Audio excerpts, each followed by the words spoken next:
84 વૈષ્ણવના વાર્તાજીમાં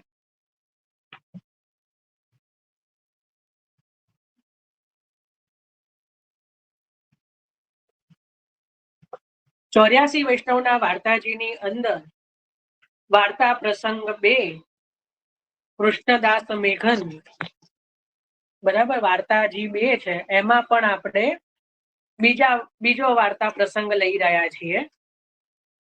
બીજા વાર્તાજીનો બીજો પ્રસંગ, જેની અંદર આપણે જોયું હતું કે મહાપ્રભુજી વ્યાસ આશ્રમમાં, વ્યાસ ગુફામાં પધાર્યા અને કૃષ્ણદાસજીને બહાર ઉભા રહેવાનું કીધું. ગુફાની બહાર અંદર મહાપ્રભુજીએ ગઈકાલે ભ્રમર ગીતનું જે વર્ણન કરે છે અને વ્યાસજી જે છે, વેદ વ્યાસજી, એને ધારણ કરવા માટે અસમર્થ બની જાય છે. 3 દિવસ સુધી એક જ શ્લોકનું જે મહાપ્રભુજી વ્યાખ્યાન કરે છે, તો ત્યાં જે છે એ ત્યાં પોતાની અસમર્થતા પ્રગટ કરે છે. અને પછી આપણે ચિંતન આગળ કરેલું કે મહાપ્રભુજી વેદવ્યાસજીને પૂછે છે કે તુમ વેદાंत के ऐसे सूत्र कहाँ किए जो मायावाद पे अर्थ लग्यो, मायावाद ઉપર અર્થ લાગ્યો એવા સૂત્ર કેમ કર્યા? તો ત્યાં વ્યાસજીએ કહ્યું કે મેં કહા કરું, શું કરું, મને તો ભગવદ આજ્ઞા જ એવી હતી કે એસે કર્યો જામે દોય અર્થ પ્રાપ્ત હોય. દોય અર્થ એટલે માયાવાદ ઉપર અને બ્રહ્મવાદ ઉપર, બરાબર. માયાવાદ એટલે જે છે કે દ્વૈત માર્ગ, એટલે જેમાં માયા અને બ્રહ્મ જુદા છે, માયાની મુખ્યતા છે, એ દ્વૈત માર્ગ એટલે શંકરાચાર્ય આદિનો. અને બ્રહ્મવાદ જે છે એ વૈષ્ણવાચાર્યો જેટલા પણ થયા, રામાનુજ, મધ્વ, નિંબાર્ક અને આપણા શ્રી મહાપ્રભુજી, તો એ બધાનો જે વાદ છે એ બ્રહ્મવાદ છે. પછી બ્રહ્મવાદના અલગ અલગ ભાવ, એ અલગ અલગ પ્રકાર હોઈ શકે. દ્વૈતાદ્વૈત અને શુદ્ધાદ્વૈત તો આપણો જ છે, શુદ્ધાદ્વૈત એવા બીજા બધા જે છે, તો એ બ્રહ્મવાદના પછી અલગ અલગ પ્રકાર છે.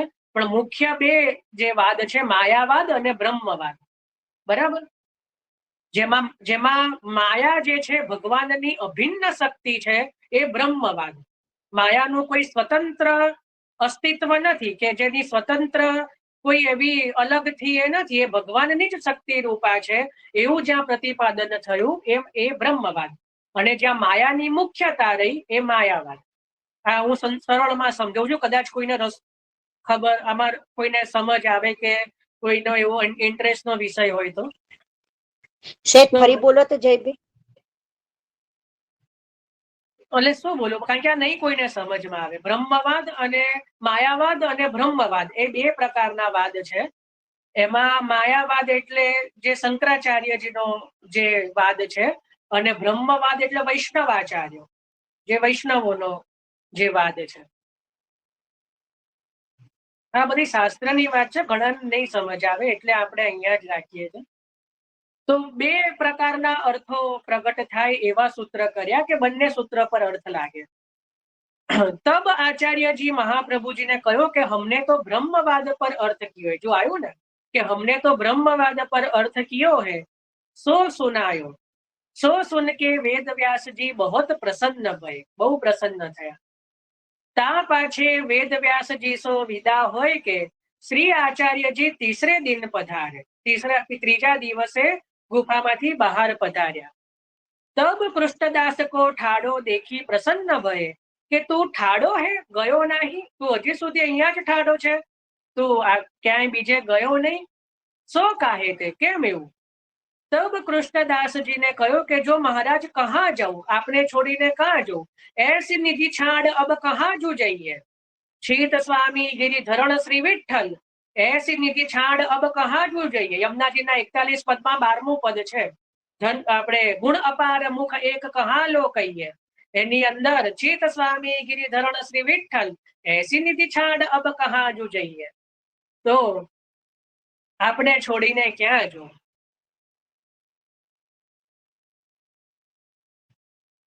આપણે ત્યાં સુરદાસજીનું છે ને એક બહુ સુંદર પદ છે. જયારે શરણે આવ્યા ને, વાર્તાજીમાં તો નથી આમાં, પણ તુમ તજ ઓર કહા પે જાઓ, કોઈએ જો સાંભળ્યું હોય કે કોઈને ખ્યાલ હોય, સુરદાસજીનું જો બહુ સુંદર છે.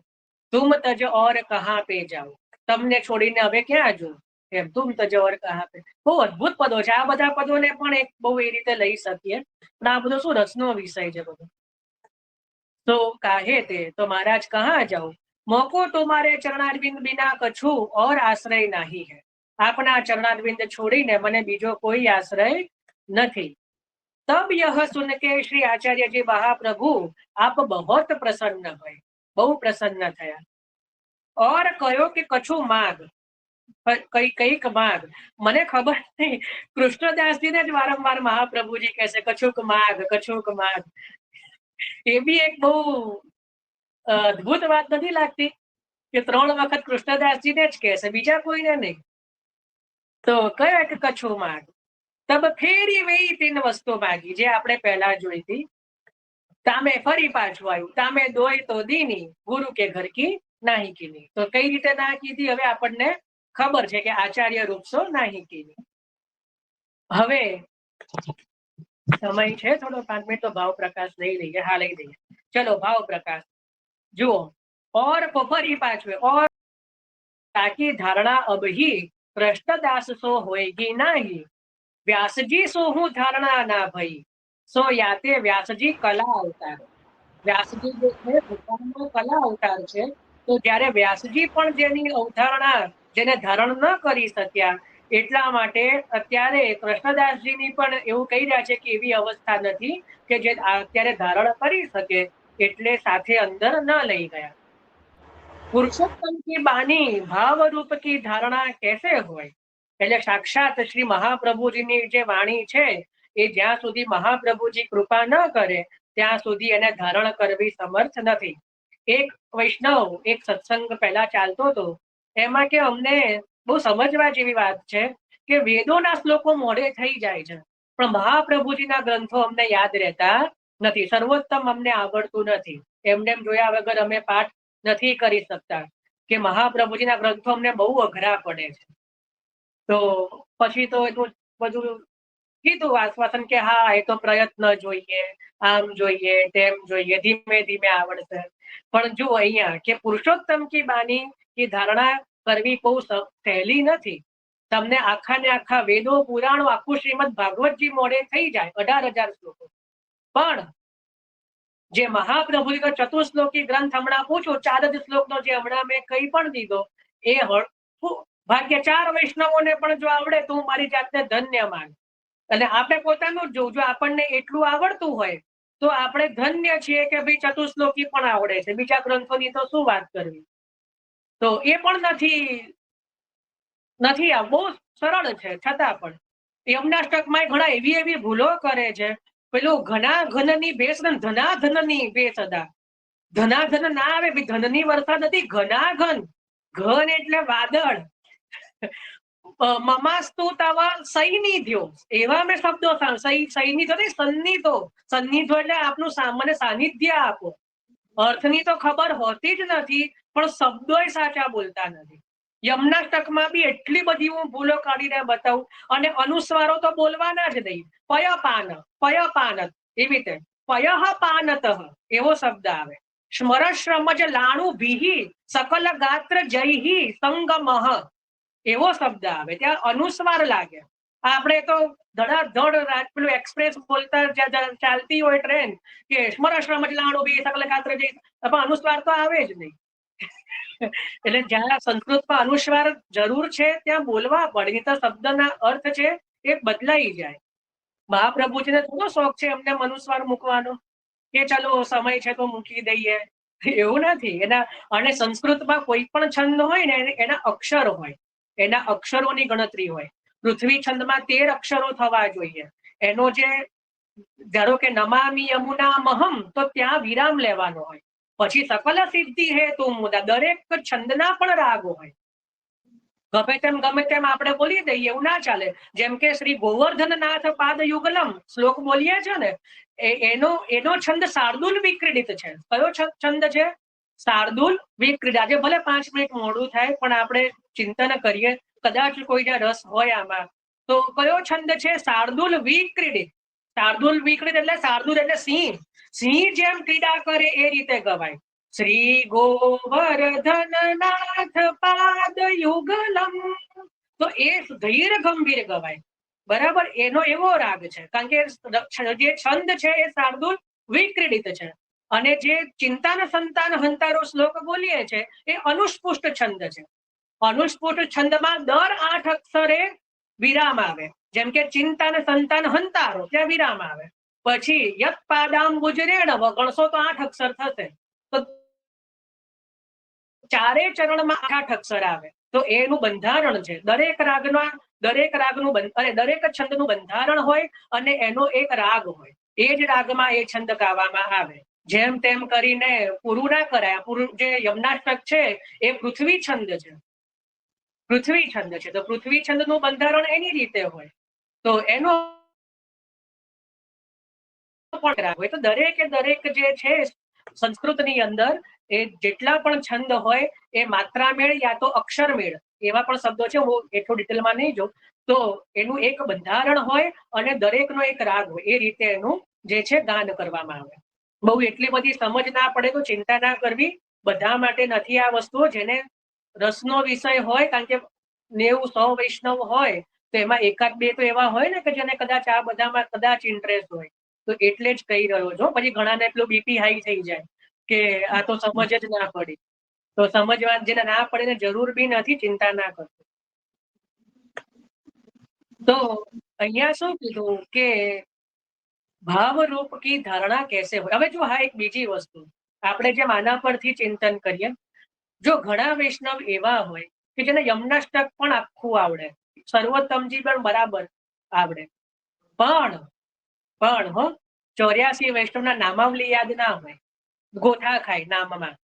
હું એવું માનું છું જેના પર મહાપ્રભુજીની અપાર કૃપા હોય ને એને જ વૈષ્ણવના ભગવતજીના નામ યાદ રહે. આ મારો મત છે. ઇતિ મે મતિ. ઇતિ મે મતિ મહાપ્રભુજીના શબ્દો જો. ઇતિ મે મતિ ક્યાં વાપર્યા જેવું નહીં પૂછવું. જવા દો બાજુ બધાને. ઇતિ મે મતિ નવરત્નમાં આવે છે. તો બધું તમે આ ચિંતન કરજો. 84 વૈષ્ણવની નામાવલી યાદ નહીં હોય. પેલા વૈષ્ણવ આવો કઈક પ્રસંગ છે પણ શું નામ છે યાદ નહીં આવે. આખું પુરુષોત્તમ સહસ્ત્ર નામ મોડે હોય ઘણાને કદાચ, કે પ્રભુના 1075 નામો મોડે થઈ જાય, આખી ત્રિવિધ નામાવલી પણ થઈ જાય. પણ જો મહાપ્રભુજીની કૃપા ન હોય કે કદાચ એ ના હોય તો 84 વૈષ્ણવની નામાવલી યાદ ના આવે. આ પ્રગટ પ્રમાણ છે. એટલે હમણાં ધારો કે કઈ પ્રસંગ પૂછ્યું કે આ કયા વૈષ્ણવનો પ્રસંગ છે, તો બધા ગોથા. એટલે કોઈ એકાદ બે વૈષ્ણવને ખબર હોય તો જ, બાકી મોસ્ટલી મને ખબર છે કે નહીં યાદ હોય. તો એ પણ શ્રી મહાપ્રભુજીને હું એવું માનું કે અપાર કૃપા હોય ને તો જ યાદ રહે. કારણ કે વૈષ્ણવો જે ભગવદીઓ છે ને પ્રભુથી પણ દુર્લભ છે. ભગવદીઓ પ્રભુથી પણ દુર્લભ છે. આખા ને આખા સહસ્ત્ર નામો મોડે થાય, પણ 84 વૈષ્ણવની નામાવલી તો અતિ દુર્લભ છે. ચલો હવે આપણે પાછા આવી જઈએ. તો શ્રી યહ જો હવે આવ્યું યહ શ્રી ભાગવત વ્યાસજી में શ્રી પુરુષોત્તમ આપ બિરાજ કે કહી ગયે. એટલે કોઈને એવું થાય કે વેદવ્યાસજીએ જ આખું શ્રીમદ ભાગવતજી લખ્યું છે કે કયું છે, તો આપનાથી કેમ એ વાણીની અવધારણા ન થઈ શકે. તો વેદવ્યાસજી તો નિમિત્ત માત્ર છે. આપની અંદર બિરાજીને સ્વયં જે છે એ શ્રીમદ ભાગવતજી એ કોણે કીધું છે, તો પુરુષોત્તમ પ્રભુએ. એટલા જ માટે આપણે કાલે ચિંતન કર્યું તો મહાપ્રભુજી શું શબ્દ વાપરે છે, વ્યાસસ્ય સમાધિ ભાષા. કાલે જોયું હતું ને 4 પ્રમાણ. તો શ્રીમદ ભાગવતજી એવું નહીં, વ્યાસજીની સમાધિ ભાષા. એટલે શ્રીમદ ભાગવત પણ જે અધ્યાય કે જે શ્લોક વ્યાસજીએ સમાધિમાં કયો નથી એ મહાપ્રભુજીને પ્રમાણ નથી. સમજ પડી ને? કારણ કે એ સમાધિ રૂપમાં, કારણ કે પ્રભુ બોલ્યા છે શ્રીમદ ભાગવતજી. હવે એક પ્રશ્નનો છેલ્લો કરી લઉં. આપણા માર્ગનો એવો ગ્રંથ કયો છે કે જેમાં એવું માનવામાં આવે છે કે આ ભગવદીની અંદર બેસીને આમણે ગાયો છે? કોણે ગાયો છે, શું ગાયું છે? લેખક ધારો કે રચયિતા બીજા છે, પણ આપણે ત્યાં એવું મનાય છે કે એમની અંદર બિરાજીને. હા બોલો હર્ષાબેન. વલ્લભ આખ્યાન શ્રી ગુસાઈજીએ શ્રી ગોપાલ જે છે વાયલા કોઠારીના જમાઈ છે ને, નામદાસ નહીં આવે. કે ગાયેલું ગોપાલદાસ, અરે ગોપાલ નામ છે. હા, તો એ વલ્લભ આખ્યાન શ્રી ગુસાઈજીના મુખેથી ગુસાઈજીએ ગોપાલ દાસના હૃદયમાં બિરાજી અને એમના મુખેથી ગાયેલું છે. જો આપણે ત્યાં શ્રી વલ્લભાખ્યાન છે ને, નવ વલ્લભાખ્યાન, સગુણ સ્નેહી શામળા વાળા છઠ્ઠું જે છે, વંદુ શ્રી વિઠ્ઠલ વર સુંદર નવઘર શ્યામ તમાલ પહેલું. તો એ રીતે જે નવ વલ્લભાખ્યાન છે એના રચયિતા આમ તો ગુસાઈજીના સેવક શ્રી ગોપાલદાસજી જ છે. આપણે નામ લઈએ તો એની પેલું શ્રી ગોપાલદાસજી માન આપવું, તો શ્રી ગોપાલદાસજી જ છે. પણ છતાં આપણે ત્યાં એવું મનાય છે કે શ્રી ગોપાલદાસજીના હૃદયમાં બિરાજીને જે છે શ્રી ગુસાઈજીએ જ રચ્યું છે. હવે એનું પ્રમાણ શું? આપણે ત્યાં તો પ્રમાણથી વાત ચાલે ને, તો જેને ખબર હોય ને સારી વસ્તુ છે, ના ખબર ને જો આજે એક નવી વાત જાણવા મળશે. જે નવમું વલ્લભાખ્યાન છે ને, હા બોલો હર્ષદ. હા, નવમા વલ્લભ આખ્યાનમાં મહાપ્રભુજીના પરિવારનું એટલે મીન્સ વલ્લભ પરિવારનું વર્ણન કરવામાં આવ્યું છે. તો શાસ્ત્રમાં એવું કહે છે કે પતિથી પત્નીનું નામ ના લેવાય. તો એ ગુસાઈજીએ વર્ણન કર્યું છે. એનું સાબિતી એ છે કે એમના વહુજીનું નામ અંદર આવતું નથી. રૂક્ષ્મણી વહુજી અને પદ્માવતી વહુજી જે છે, મીન્સ ગુસાઈજીના વહુજીનું નામનો ઉલ્લેખ નથી કરવામાં આવ્યો. એવું કંઈક થોડું ખ્યાલ છે મને. હા, એ છે. નવમા વલ્લભાખ્યાનની અંદર જયારે આખો નિત્ય પ્રતિ ક્ષણું ક્ષણું સમરીએ શ્રી વલ્લભનો પરિવાર અને રસના, તો જ્યાં એ નવમા વલ્લભાખ્યાનની અંદર શ્રી મહાપ્રભુજી, શ્રી ગોપીનાથજી, શ્રી ગોસાઈજી, આપના સાતે લાલજી અને સાતે વહુજીના નામનું વર્ણન અને સ્મરણ કરવામાં આવ્યું. ચારે બેટીજી બધાનું, પણ શ્રી ગોસાઈજીના પોતાના જે વહુજીના નામ એની અંદર વર્ણન કરવામાં આવ્યા નથી. કારણ કે શાસ્ત્રની દ્રષ્ટિએ એવું છે કે રસશાસ્ત્રની દ્રષ્ટિએ જે નાયક હોય એ નાયિકાનું નામ, એટલે જે પતિ છે એ પત્નીનું નામ પોતાના મુખે લે નહીં. તો એટલા માટે જે છે, તો જો આના પરથી જ એક જો પેલો જવાબ મળી જાય કે શ્રી ભાગવતજીમાં શ્રી સ્વામિનીજીનું નામ કેમ નથી.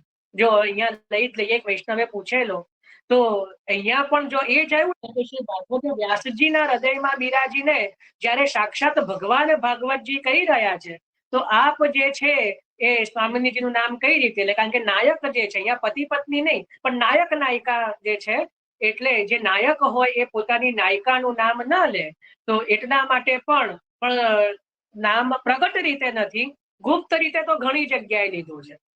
જ્યાં ગુપ્ત રીતે, કારણ કે રાસ પંચાધ્યાયમાં પણ સ્પષ્ટ રીતે નામ આવે છે. એના પછી બીજો સ્કંદ છે ને, એની અંદર પણ પ્રગટ રીતે નામ આવે છે.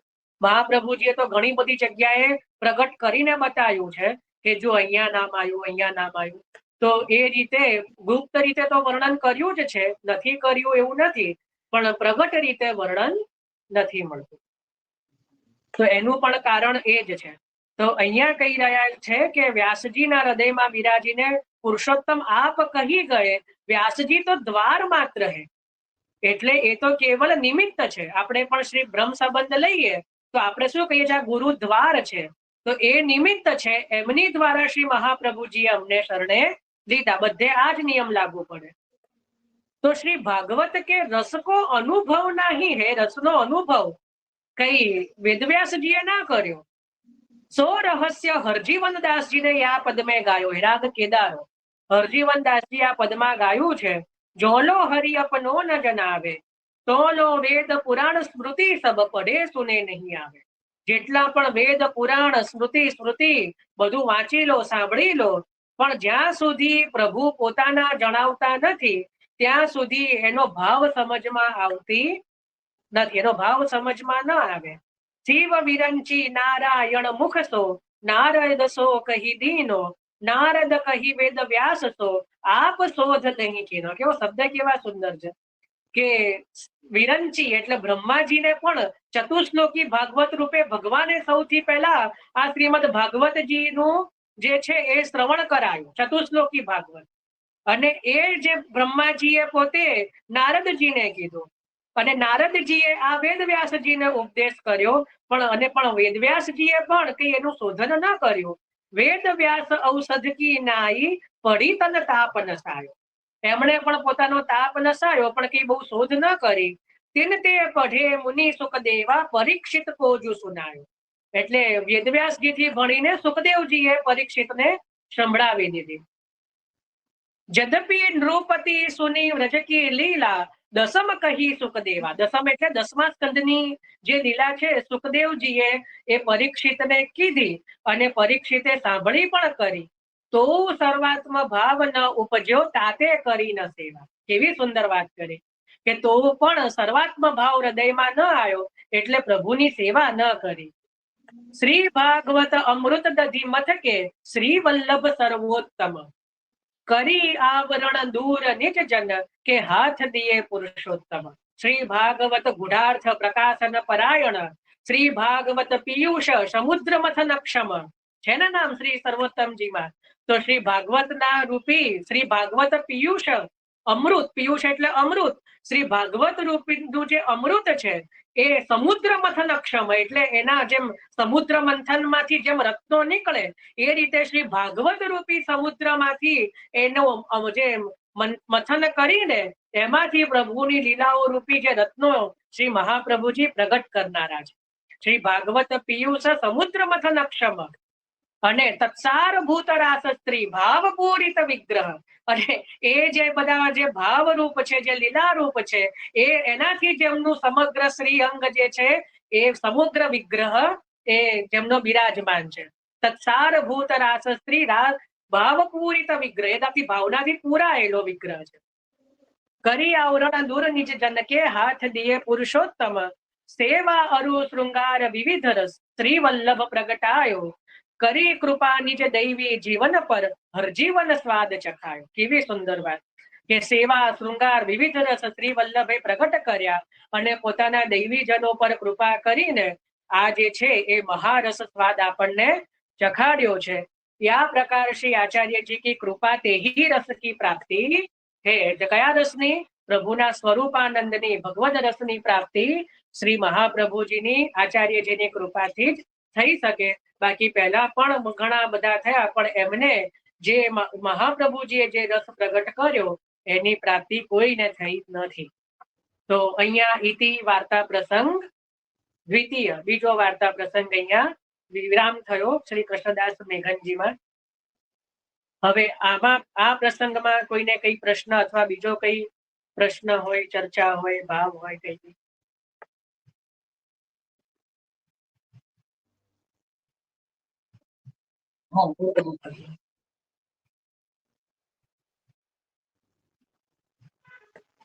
હા જયભાઈ, આમાં શ્રી મહાપ્રભુજીએ કૃષ્ણદાસ મેઘનને અંદર આવવાની એટલે વ્યાસાશ્રમ લઈ જવાની કેમ ના પાડી? એની પાછળ કઈ રહસ્ય આવ્યું ને? એ તો આપણે લીધું તો ખરું કે આખી ધારણા અબહી કૃષ્ણદાસ સો હોય કી ના લીધું ને